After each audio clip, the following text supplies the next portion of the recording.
चलिए आज हम लोग देखेंगे एम्प्लॉयज स्टेट इंश्योरेंस एक्ट, कर्मचारी राज्य बीमा अधिनियम। इस कानून को, इतना अच्छा कानून जब पास हुआ 1948 में, तो इसको पायनियर लेजिस्लेशन इन साउथ ईस्ट एशिया कहा गया, यानी दक्षिण पूर्व एशिया का ये मार्गदर्शक कानून के रूप में इसको स्वीकार किया गया था। इसका मतलब है कि ये कानून बहुत बेहतर कानून था और उस समय तक साउथ ईस्ट एशिया में इस तरह का कोई कानून नहीं था। अब है कि क्या हिस्टोरिकल बैकग्राउंड है इसका। तो हिस्टोरिकल बैकग्राउंड में हम जब जाएंगे, ऐतिहासिक पृष्ठभूमि जब देखेंगे कर्मचारी राज्य बीमा अधिनियम का, तो हम देखते हैं कि अभी तक भारत में 3 श्रम आयोग गठित हुआ था। पहला श्रम आयोग था रॉयल कमीशन ऑन लेबर, शाही श्रम आयोग, जो कि 1929 में गठित हुआ था और 1931 में अपना रिपोर्ट दिया था। इसके अध्यक्ष थे जॉन हेनरी व्हिटले। यही व्हिटले का इसमें बहुत बड़ी भूमिका है या योगदान कहिए। तो 1929 में 1929 में गठित हुआ था और 1931 में अपना रिपोर्ट दिया था। इसका नाम था रॉयल कमीशन ऑन लेबर, शाही श्रम आयोग।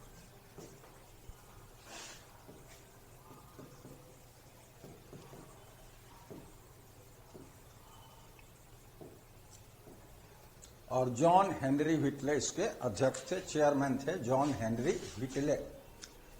अब व्हिटले साहब ने, यानी कि इस कमीशन ने एक सिफारिश किया और वह सिफारिश था हेल्थ इंश्योरेंस।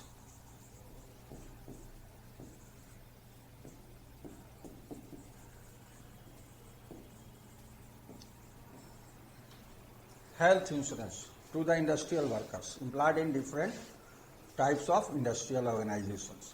ये जो विभिन्न तरह के औद्योगिक प्रतिष्ठान में काम करने वाले श्रमिक हैं, उनकी स्वास्थ्य बीमा होनी चाहिए। यही सिफारिश था इसका।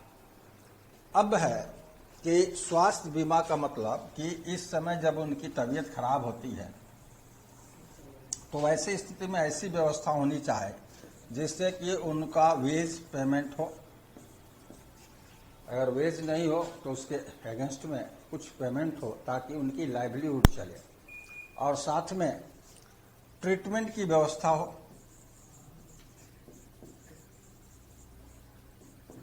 ताकि वो जल्दी से रिकवर कर जाए, जल्दी से उनका स्वास्थ्य ठीक हो जाए।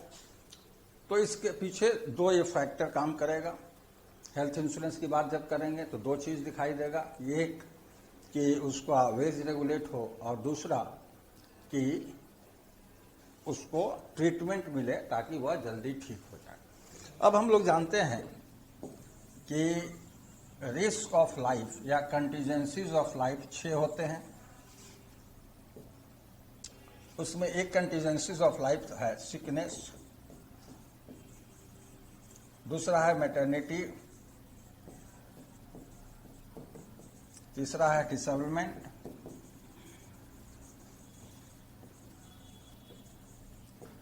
डेथ, अनएम्प्लॉयमेंट और old age and old age.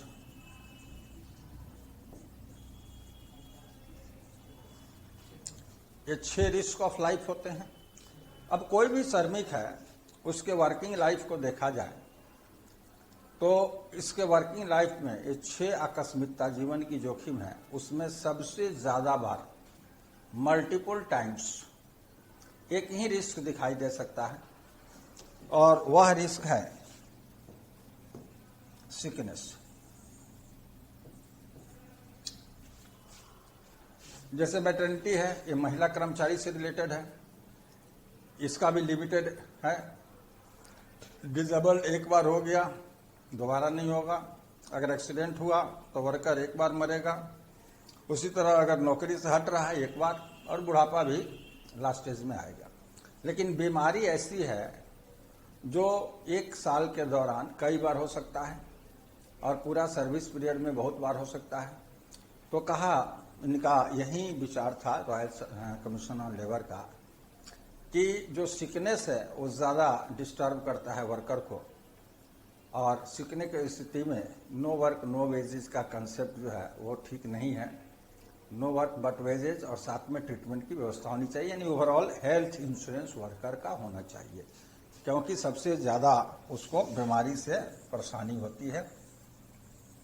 अब इस सिफारिश पर डिस्कशन शुरू हुआ। 1940 में पहला फर्स्ट लेबर मिनिस्टर कॉन्फ्रेंस हुआ, श्रम मंत्री सम्मेलन हुआ।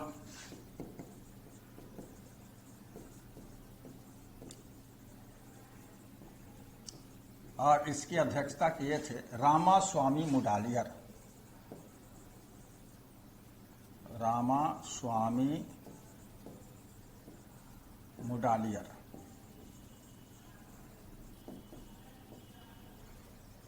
रामास्वामी मुडालियर इसका अध्यक्षता किए थे। इस लेबर मिनिस्टर कॉन्फ्रेंस में भी इस मैटर को डिस्कस किया गया कि स्थायी श्रम आयोग ने श्रमिकों के लिए स्वास्थ्य बीमा की बात किया है, उसको लागू किया जाना चाहिए। इस तरह की केवल बात हुई, मीटिंग खत्म, बात खत्म। इसके बाद 1941 में 1941 में सेकेंड लेबर मिनिस्टर कॉन्फ्रेंस हुआ, और इसकी भी अध्यक्षता बाय डिफॉल्ट वहीं किए रामास्वामी मुडालियर। इसमें भी इस बात की चर्चा हुई कि स्थायी श्रम आयोग ने श्रमिकों के लिए हेल्थ इंश्योरेंस की बात किया है और इस तरह का प्रावधान होना चाहिए। इसके बाद जब 1942 में थर्ड लेबर मिनिस्टर कॉन्फ्रेंस हुआ, इसकी अध्यक्षता कर रहे थे फिरोज खान नून।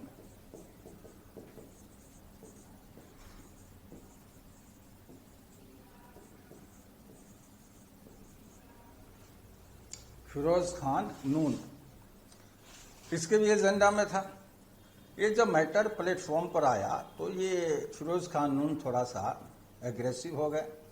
अब बोले कि there is no need to discuss the matter, इसकी कोई जरूरत नहीं है। Which type of step should be taken in this regard, इस संबंध में किस तरह का कदम उठाया जाना चाहिए, ये मैटर है होना चाहिए डिस्कशन का। इस मैटर पर हम लोग डिस्कशन करेंगे कि क्या कदम उठाना चाहिए, क्या है, क्या फायदा है, उसको डिस्कस करने से कोई हमको बेनिफिट नहीं होने जा रहा है, ये प्रावधान लागू नहीं होने जा रहा है। इस प्रावधान को कैसे लागू किया जाना चाहिए, इस पर हम लोग बात करें कि how we can implement such recommendation of the royal commission on labour. There is no need to discuss the positive and negative aspects of the subject matter. कोई जरूरत नहीं है विषय वस्तु का धनात्मक और ऋणात्मक पहलू को डिस्कस करने की, उस पर चर्चा करने की कोई जरूरत नहीं है। इसको कैसे लागू किया जाए या किया जाना चाहिए या किया जा सकता है, इस पर हम लोग डिस्कस करेंगे। हुआ कि ठीक है, एक कमिटी गठित होनी चाहिए और उस कमेटी द्वारा एक स्कीम ड्राफ्ट होना चाहिए। एक चीज हम लोगों को जानना है कि ये नाम से लगता है कि इस कॉन्फ्रेंस में केवल लेबर मिनिस्टर आए होंगे, लेकिन ऐसी बात नहीं है। It was tripartite conference. ये जो है त्रिदलीय सम्मेलन था। लेबर मिनिस्टर कॉन्फ्रेंस नाम था, लेकिन ये ट्राइपार्टाइट कॉन्फ्रेंस था, त्रिदलीय सम्मेलन था।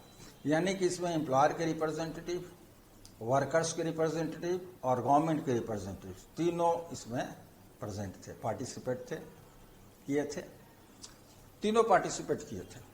तो ये अपने आप में त्रिदलीय सम्मेलन था, तीनों दल था, एम्प्लॉयर, वर्कर और गवर्नमेंट। तो हुआ कि तीनों दल अवेलेबल हैं, इस पर किस तरह का स्टेप होना चाहिए, इसको डिस्कस किया जाए, एक रिजल्ट कंक्लूड किया जाए। यही हुआ कि इस पर कमेटी बनाया जाए और कमेटी से एक ड्राफ्टेड स्कीम लिया जाए, ताकि उस स्कीम पर हम लोग कानून पारित कर सकें या कराया जा सके। तो in the year 1943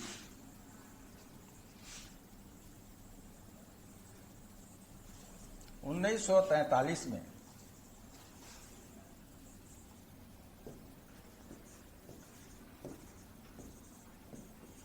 professor BP अदारकर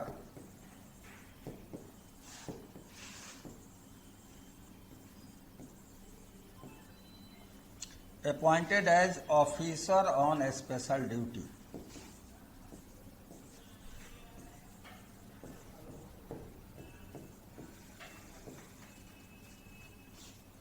विशेष कार्यकारी पदाधिकारी नियुक्त किए गए और इनके नेतृत्व में अदारकर कमेटी कंस्टिट्यूट हुआ।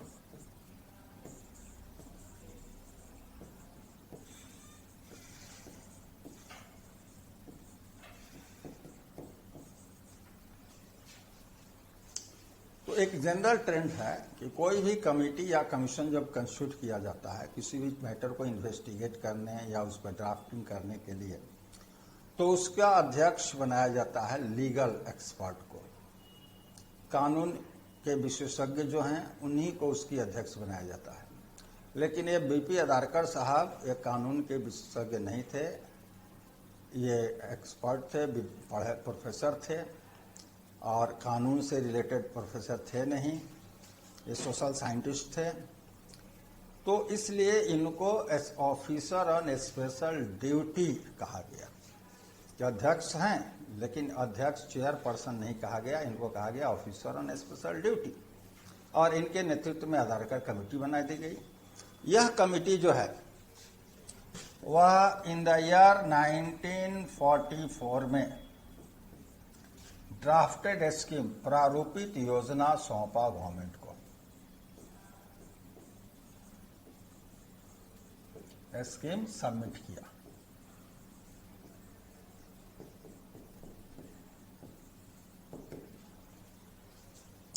The committee submitted a drafted scheme to the government in the year 1944. समिति ने 1944 में सरकार को एक प्रारूपित योजना सौंपा। अब हुआ कि इस पर हम ड्राफ्ट करें, कानून का रूपरेखा उसको दें। तो तैयार हुआ, अपना आगे स्टेप लिया गया। अब हुआ कि इस पर जो हम कानून बनाने जा रहे हैं, ड्राफ्ट किए हैं, वह कानून इंडियन इंडस्ट्री के हेल्थ के लिए बेनिफिशियल होगा कि इंडियन इंडस्ट्री का हेल्थ पहले से और खराब होगा। यानी कि यह बेनिफिशियल होगा इंडियन इंडस्ट्री के नहीं, इसका रिव्यू कराना जरूरी है। तो 1945 में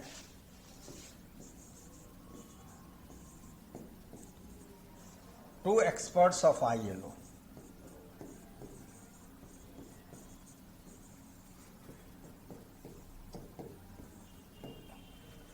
came in India। 1945 में ILO के दो एक्सपर्ट भारत आए। एक थे मॉरिस स्टॉक और दूसरे थे रघुनाथ राव।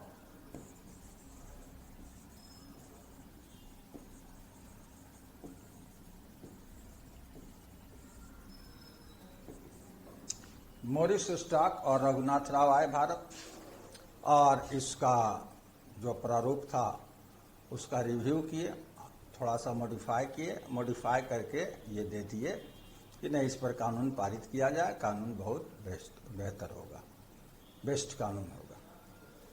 अब इसके बाद सेलेक्ट कमेटी में गया। उस समय तक इस कानून का नाम था वर्कर्स स्टेट इंश्योरेंस एक्ट।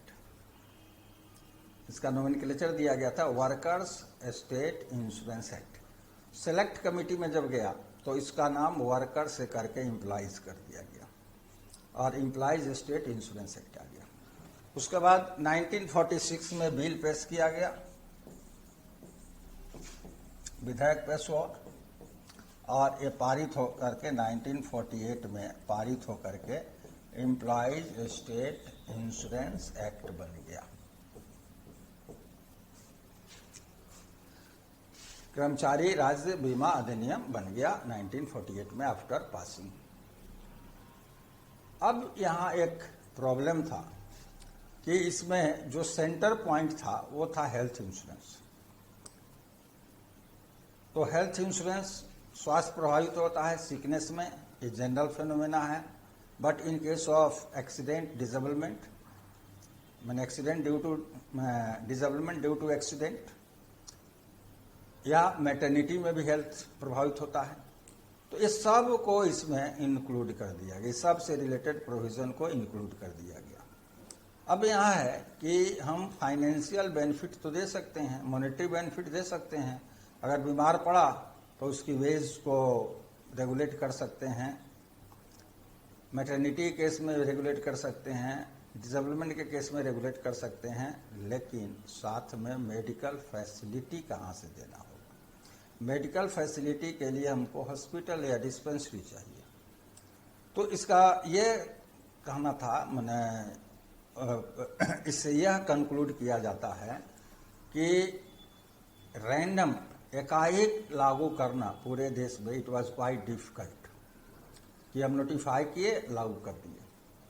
तो इस कानून को फेज वाइज मैनर में लागू किया गया। पहले हॉस्पिटल की व्यवस्था, तब ये कानून, और जहां डोर स्टेप पर गवर्नमेंट हॉस्पिटल्स थे, शुरू के फेज में टैग किया गया और वहां कंटिन्यू किया गया, और बाद के फेज में वह ईएसआई हॉस्पिटल अपना खुद बनवाना शुरू किया। अभी बिहार में सबसे ईएसआई का बहुत बड़ा हॉस्पिटल बन रहा है बिहटा में, पटना के बिहटा में बन रहा है। इसके पहले दीघा में और फुलवारी शरीफ में ईएसआई का हॉस्पिटल था, लेकिन वो बहुत छोटा लेवल पर है, और बिहटा में जो बन रहा है वो सबसे बहुत बड़ा हॉस्पिटल, मल्टी स्टोरेज हॉस्पिटल बनवा रहे हैं। तो यह इसका हिस्टोरिकल बैकग्राउंड हुआ। अब एक चीज जानना है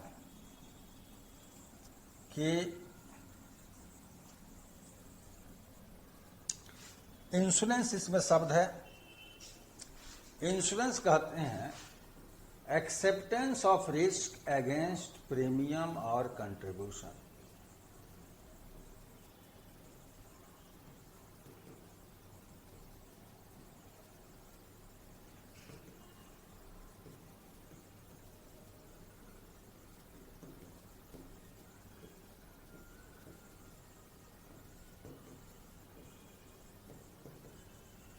प्रीमियम या कंट्रीब्यूशन लेकर जोखिम को स्वीकार करना ही बीमा होता है। बीमा मतलब कि यहां प्रीमियम या कंट्रीब्यूशन की बात जरूर होगी।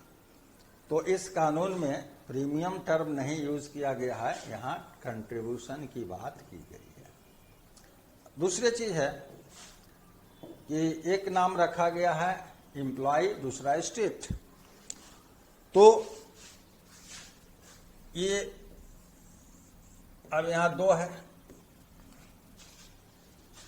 तो यही होगा कि स्टेट जो है वह एम्प्लॉय से कंट्रीब्यूशन ले, या स्टेट कंट्रीब्यूशन ले और कंट्रीब्यूशन लेके एम्प्लॉय को इंश्योर्ड कर दे।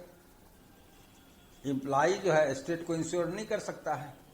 तो यहां ये स्टेट जो है वह कंट्रीब्यूशन लेकर के और इसको इंश्योर्ड करता है। दूसरा चीज है कि पॉलिटिकल साइंस के भाषा में स्टेट की अपने स्पेसिफिक फीचर या कैरेक्टरिस्टिक होता है, जिसके पास संप्रभुता हो, स्वायत्ता हो, एक निश्चित भूभाग हो, जनसंख्या हो, तो उसको हम लोग स्टेट कहते हैं। तो स्टेट मतलब एक देश को इंडिकेट करता है। जैसे India will be A welfare state, Bharat एक कल्याणकारी राज्य होगा। तो वहां राज्य की परिकल्पना दूसरा है, जबकि हम लोग नॉर्मल जनरल बोलचाल में या यूज करते हैं बिहार, स्टेट ऑफ बिहार। तो बिहार को 100% स्वायत्ता नहीं है, वो सेंट्रल गवर्नमेंट के अधीन है। तो यहां स्टेट का कंसेप्ट होगा सेंट्रल से, यानी कि यहां अब ये स्टेट का मतलब ये सेंट्रल गवर्नमेंट, सेंट्रल गवर्नमेंट जो है वह एम्प्लॉय को इंश्योर्ड करेगी। अब यहां एक और चीज जानने की जरूरत है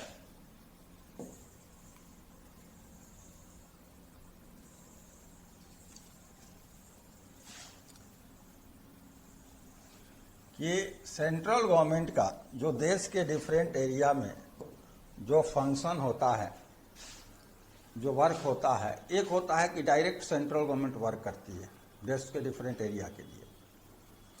दूसरा होता है कि central government through state government करती है, राज्य सरकार के माध्यम से वो करती है। उसी में एक सेंट्रल गवर्नमेंट को वर्क करने का नेचर है कि सेंट्रल गवर्नमेंट ऑटोनोमस बॉडी बनाती है, स्वायत्त शासित निकाय बनाती है, और उस निकाय के माध्यम से वो काम होता है। तो इस कानून को इम्प्लीमेंट करने के लिए, एडमिनिस्टर करने के लिए, इसकी प्रशासन, इसके कार्यान्वयन, ये सब के लिए एक ऑटोनोमस बॉडी कंस्टिट्यूट किया गया है। यानी सेंट्रल गवर्नमेंट के अधीन एक ऑटोनोमस बॉडी काम करता है जो इस कानून को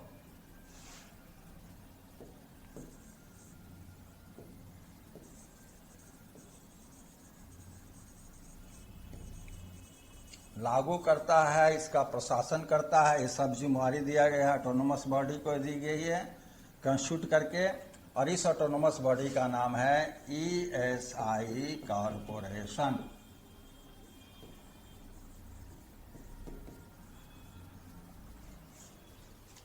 और यह कॉरपोरेशन फंक्शन करता है under the ministry of labour and employment. केंद्र सरकार का जो श्रम एवं नियोजन मंत्रालय है उसी के अधीन ये काम करता है। तो इसको सोल रेस्पॉन्सिबिलिटी दी गई है।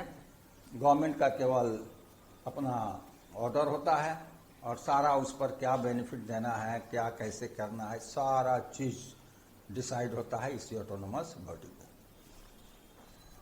तो ये हमारा एक आउटलुक था, हिस्टोरिकल बैकग्राउंड था of the employees state insurance act.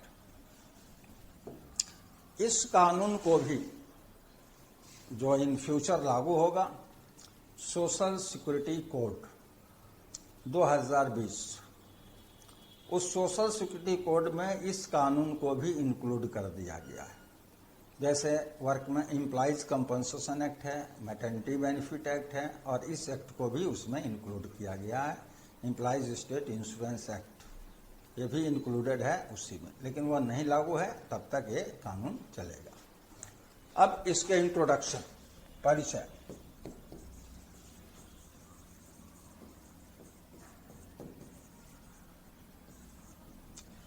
वही चीज आएगा कि कौन पारित किया है, कहां लागू होगा।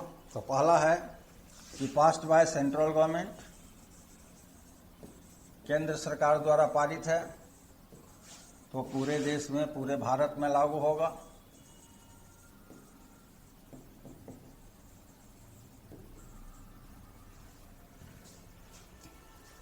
दूसरा, कौन लागू करेगा,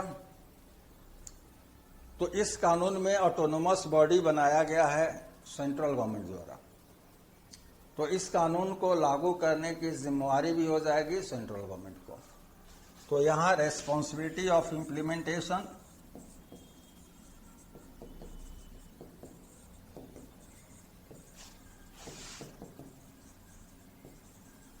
कार्यान्वयन की जिम्मेवारी भी हो जाएगी सेंट्रल गवर्नमेंट को।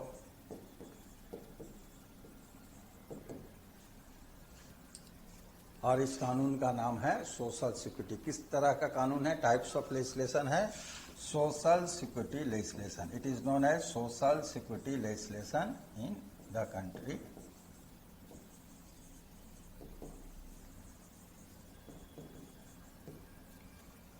यह सामाजिक सुरक्षा अधिनियम कहा जाता है। अब अगला इसका है विस्तार क्षेत्र, स्कोप एंड कवरेज, यानी कि कौन कौन से ऑर्गेनाइजेशन में ये लागू होगा, कहां कहां लागू नहीं होगा।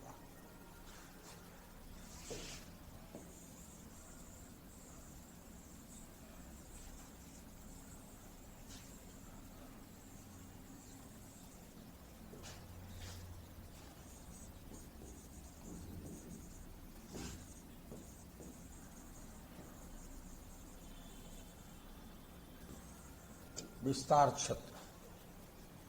अब यहां देखा जाता है कि इस कानून का विस्तार क्षेत्र थोड़ा सा नैरो है, इसलिए यह कानून कारखाना जो होते हैं वो एक होते हैं बारहमासी, एक होते हैं मौसमी, सीजनल, पेरेनियल। तो ये कानून बारहमासी कारखाना में ही लागू होता है, मौसमी में लागू नहीं होता है। यानी कि पहला क्लियर किया कि ये पेरेनियल फैक्ट्रीज में लागू होगा।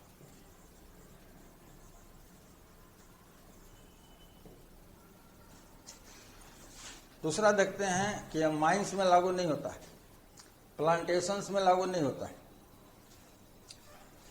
तो यही कारण है कि जो एम्प्लॉइज कंपनसेशन एक्ट है 1923 का, उसको कंटिन्यू किया गया है। उसको सप्लीमेंट्री एक्ट कहते हैं, पूरक कानून कहते हैं। यानी कि फैक्ट्रीज में अगर पेरेनियल है ये कानून लागू होगा, सीजनल है तो नहीं लागू होगा। तो वहां वर्कर भी एक्सीडेंट करेंगे, डिसेबल्ड हो गए, तो उनके लिए वो कानून कंपनसेशन एक्ट है।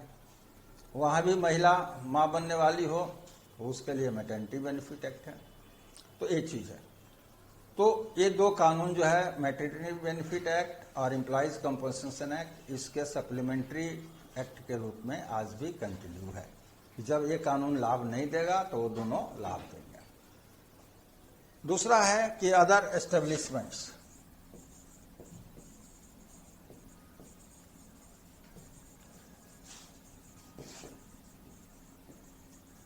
अदर एस्टेब्लिशमेंट्स में भी लागू होगा, जिसका ऑब्वियस है नेचर होना चाहिए पेरेनियल, बारहमासी। तो होटल भी आ जाता है उसमें, रेस्टोरेंट भी आ जाता है, तो इस सब में लागू होता है। अब है कि दो तरह की स्थिति है कि एक है कि 20 और मोर पर्सन्स एम्प्लॉयड होना चाहिए। यहां कम से कम 20% एटलीस्ट अगर कर दें तो एटलीस्ट 20%। स्टेट गवर्नमेंट अगर है वो चाह रही है कम पर भी लागू करा दें, तो वहां एटलीस्ट 10% पर वो लागू करा सकती है। एटलीस्ट 10% पर अगर स्टेट गवर्नमेंट चाहे तो एटलीस्ट 10% पर स्टेट गवर्नमेंट जो है वो रिक्वेस्ट कर सकती है कि ये कानून को लागू कर दिया जाए इन हिज जुरिडिक्शन।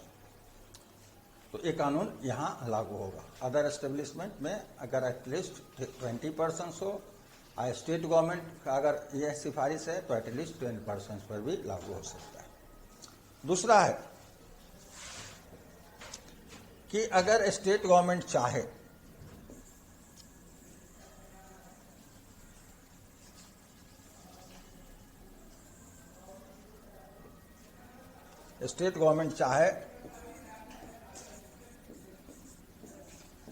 तो कम से कम 6 महीना पहले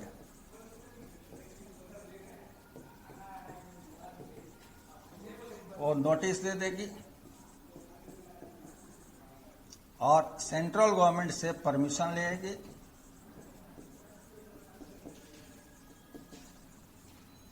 परमिशन लेकर के और इस कानून को किसी भी इंडस्ट्रियल, कॉमर्शियल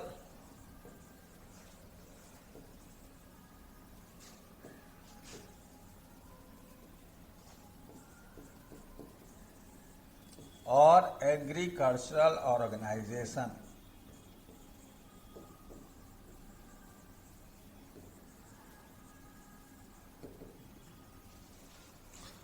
में लागू करा सकती है। जैसे वर्कशॉप है तो वो इंडस्ट्रियल ऑर्गेनाइजेशन है, मारुति का वर्कशॉप हो या इस तरह का कोई भी, तो वह इंडस्ट्रियल ऑर्गेनाइजेशन वहां भी लागू करा सकती है। उसके बाद कॉमर्शियल, शेयर स्टॉक होल्डिंग है, प्राइवेट बैंकिंग सिस्टम है या इंश्योरेंस सिस्टम है, सरकारी नहीं प्राइवेट, वहां लागू करा सकती है। क्योंकि जो सरकारी है वहां ऑलरेडी दूसरा व्यवस्था है, दूसरे प्रावधान लागू किए गए हैं, सामाजिक सुरक्षा की वहां व्यवस्था है। तो उस तरह तो वैसे प्राइवेट कमर्शियल ऑर्गेनाइजेशन में लागू हो सकता है। एग्रीकल्चरल ऑर्गेनाइजेशन जैसे बॉटनिकल गार्डन है, इको पार्क कहीं कहीं खुला है, तो इसका नेचर पेरेनियल होता है, इसलिए कि सालों भर वहाँ जो है पेड़ पौधा का डेकोरेशन किया जाता है, वहाँ टूरिस्ट प्लेस होता है, शूटिंग प्लेस हो सकता है। तो इस तरह से उसको हम लोग एग्रीकल्चरल ऑर्गेनाइजेशन कहते हैं। तो वहाँ भी लागू हो सकता है। स्टेट गवर्नमेंट जो है उसके लिए पहले अपने ऑफिशियल गजट में नोटिस देगी और सेंट्रल गवर्नमेंट से परमिशन लेकर के उस कानून को वहाँ लागू करा देगी। और लास्ट में ये जानना है कि यह कानून जहाँ भी जिस ऑर्गेनाइजेशन में लागू होता है वहाँ के सभी एम्प्लॉइज इस कानून में कवर्ड नहीं होते हैं। यह उन्हीं एम्प्लॉइज पर लागू होता है, उन्हीं कर्मचारी पर लागू होता है जिनका मंथली वेजेस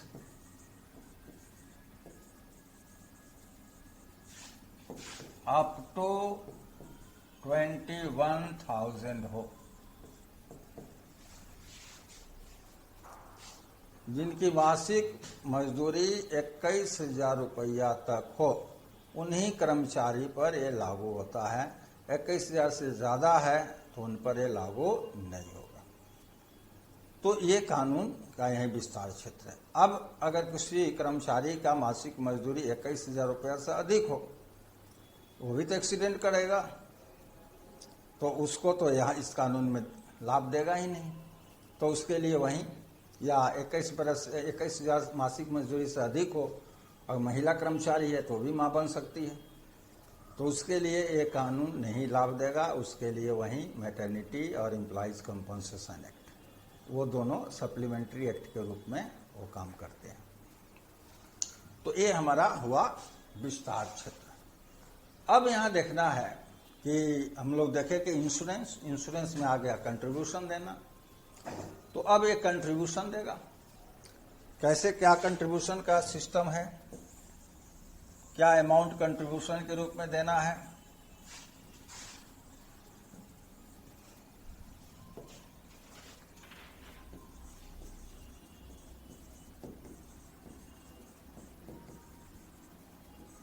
कंट्रीब्यूशन,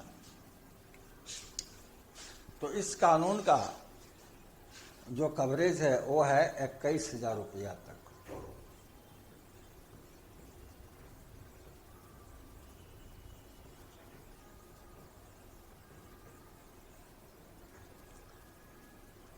यानी 21,000 रुपया तक जो मजदूरी प्राप्त करते हैं वहीं कर्मचारी इस कानून का लाभ लेंगे। ये एम्प्लॉय हैं।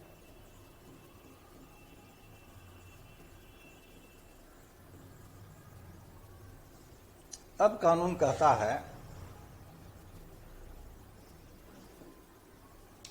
कि जो 21,000 रुपया तक प्राप्त करते हैं इनके वेज का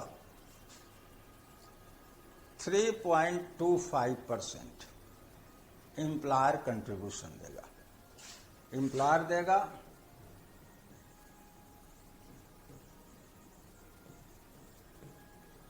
3.25% of the wages of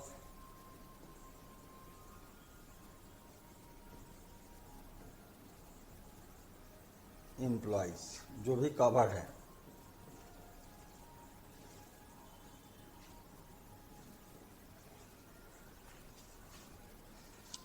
यानी जो भी कवर्ड एम्प्लॉइज हैं उनके मजदूरी को जोड़ देगा, उसका 3.25% एम्प्लॉयर कंट्रीब्यूशन दे देगा। दूसरा कहता है कि ये एम्प्लॉय जो है एम्प्लॉय के वेज से भी कंट्रीब्यूशन की राशि काटा जाएगा। और एक लिमिट दिया गया है, लोअर वेज लिमिट। वह लोअर वेज लिमिट है ₹137 पर डे।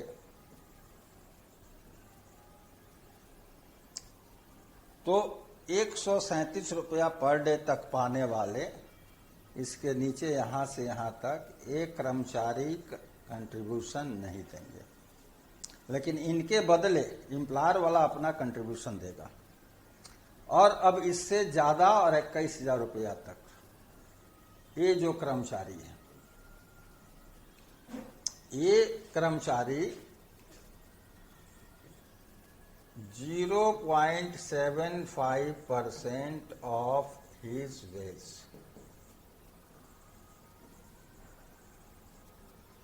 अपने मजदूरी का 0.75% ये अंशदान देंगे।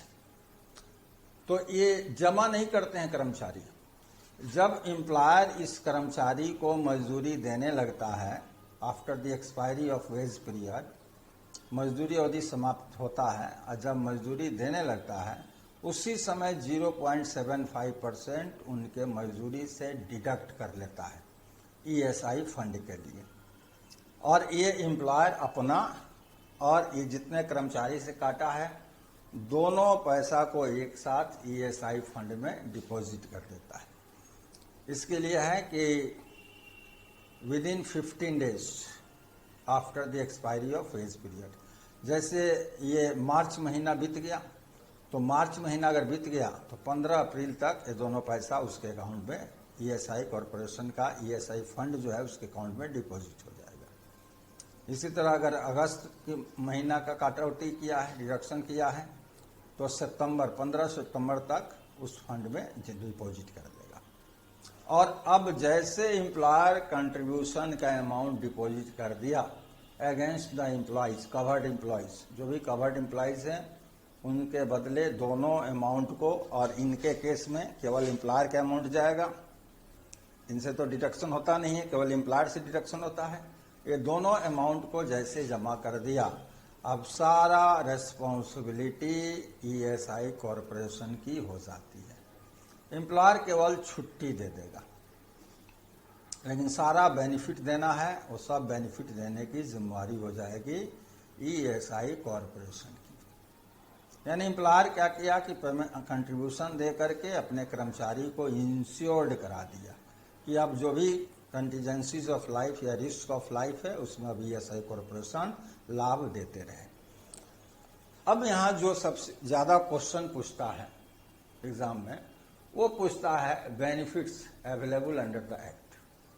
क्या क्या बेनिफिट्स इस कानून के तहत कर्मचारी के लिए रखा गया है, कौन कौन से बेनिफिट्स जो है वो कर्मचारी इस कानून के तहत प्राप्त कर सकते हैं या करते हैं।